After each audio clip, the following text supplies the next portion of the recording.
Hey everyone, it is Chad here from GadgetGuruHD.com, and in this video I'll be doing a full-on speed test between the iPad Air, iPad mini with Retina display, LG G-Pad Google Play Edition, and also the Nexus 7 2013. The first test we'll be running is Geekbench 3, which is a CPU-based benchmark test. The iPad Air and the iPad mini Retina are both using 1GB of RAM and are powered by the same dual-core A7 chip, but the only difference is that the iPad Air's is clocked at 1.4 GHz, while the Mini's is clocked at a slightly lower 1.3 GHz.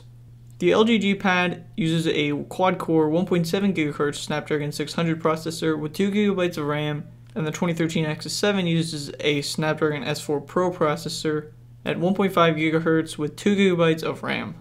As Geekbench 3 shows us, the specs of these tablets are very misleading, and it's quite surprising that the iPad Air and the iPad mini Retina actually perform significantly better than the LG G-Pad and also the 2013 Nexus 7. The next test we'll be doing is SunSpider, which compares the browser performance between these devices. And as shown here, it's definitely obvious that the Apple products outperform the others, with the Air and Mini pulling in scores of 382 and 407 milliseconds, while the G-Pad and the Nexus 7 lag behind with scores of 984 and 989. The final test we'll be running is DMark Unlimited, which compares the gaming performance of these devices. And like in the previous tests, we're surprised to see that the iPad Air and also the iPad mini Retina lead the way with scores of 15,232 and 14,507. And again, the G-Pad and Nexus 7 2013 come in with lower scores of 10,583 and 10,701.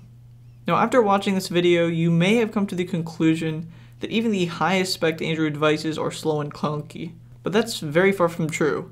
In fact, I've actually found that the G-Pad and Nexus 7 to be just as fast as the iPad Air and the iPad mini with Retina display. So don't be swayed by these benchmark scores, because they can be very misleading. For the price, the G-Pad and the Nexus 7, in my opinion, are definitely better values than the Apple products simply because they're so expensive. But that's a whole different video, and if you want to see more content like this, be sure to give this video a thumbs up and subscribe. Anyway, I am Chad from GadgetGuruHD.com, and I'll see all of you in the next video.